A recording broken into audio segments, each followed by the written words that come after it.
bien dans son job pour s'intéresser à la santé mentale des collaborateurs. Alors on se souvient de Michel Barnier qui avait lancé ce sujet, il était Premier ministre comme grande cause nationale. C'est un sujet aujourd'hui de préoccupation, de réflexion, et on en parle avec vous, Anne-Claire Hay, ravie de vous accueillir. Vous êtes directrice commerciale santé prévoyant chez Allianz Partners France, avec une étude justement qui est passionnante, enquête IFOP pour Allianz Partners. D'abord, un Français sur deux bénéficie d'un dispositif de soutien psychologique.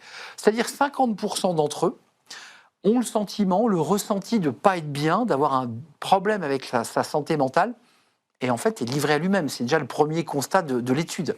Absolument. Donc la santé mentale est un enjeu majeur qui s'est amplifié, et nous chez Allianz Partners, on a voulu comprendre davantage la dynamique. C'est pas un sujet nouveau pour nous en tant qu'assisteurs. Néanmoins, on a effectivement constaté qu'un salarié sur 4 s'estime en mauvaise santé mentale, et on a voulu comprendre pourquoi, et d'où la raison de cette enquête, effectivement.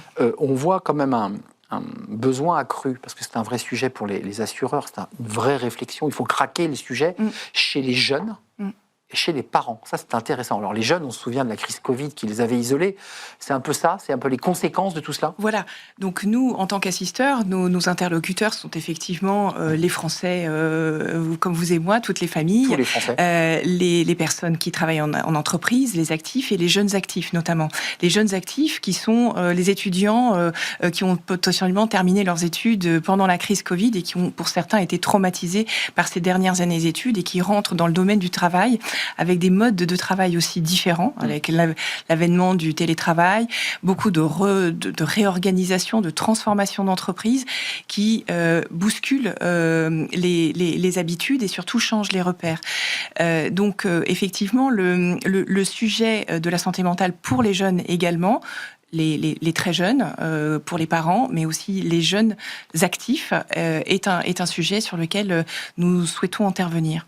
Deux sujets tout de même, l'enjeu de la prévention, parce que ça c'est un vrai sujet qui impacte, alors je dirais la sécurité sociale, la CPM, mais aussi les assureurs.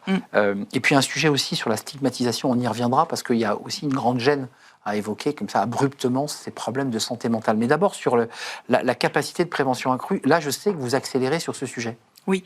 Alors, nous, en tant qu'assisteurs, nos interlocuteurs, nos clients sont des banques, des assureurs qui ont les préoccupations des entreprises et des clients qu'elles servent. Et nous avons effectivement noté une recrudescence des besoins en termes de santé mentale et donc de prévention. Et notre rôle en tant qu'assisteurs, c'est effectivement de donner des moyens d'accès facilité à ces solutions de santé mentale. On y reviendra peut-être tout à l'heure. Et en termes de prévention, notre capacité à proposer des solutions digitales, donc disponibles à tout moment. Ouais. On les regarde quand on veut. Exactement.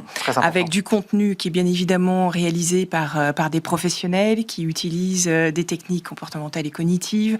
On sait que voilà, ces nouvelles tendances sont intéressantes à mettre en avant pour justement équiper les DRH auprès des entreprises de solutions. Donc, vous croyez à la prévention pour limiter ce qu'on connaît et dont on parle beaucoup sur ce plateau, les burn-out, des dépressions, des arrêts maladie qui ont augmenté, vous avez vu ces derniers mois, d'une manière fulgurante. Oui, je pense que vous le savez, c'est 28 milliards d'euros que coûtent les arrêts maladie pour raison de santé mentale. Donc c'est effectivement un enjeu majeur pour toute notre société, tous les DRH qui nous écoutent. Et donc effectivement, cette prévention est essentielle. Donc les outils digitaux sont une solution.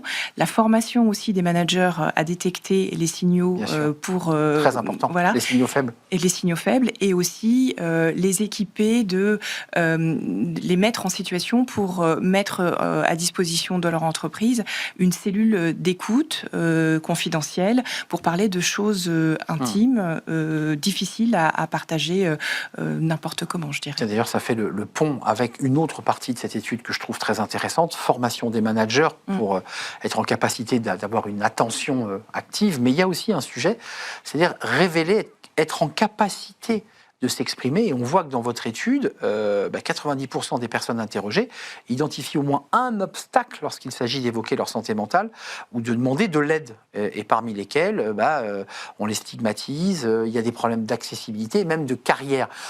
C'est compliqué ça aussi, parce qu'il faut libérer la parole, oui, tout en permettant de pouvoir continuer à vivre dans l'entreprise. Oui, et c'est là où on pense chez Alliance Partners que l'accès digital est un premier pas qui n'est pas suffisant, mais qui permet, comme vous dites, de libérer la parole. On sensibilise. Pour sensibiliser, exactement.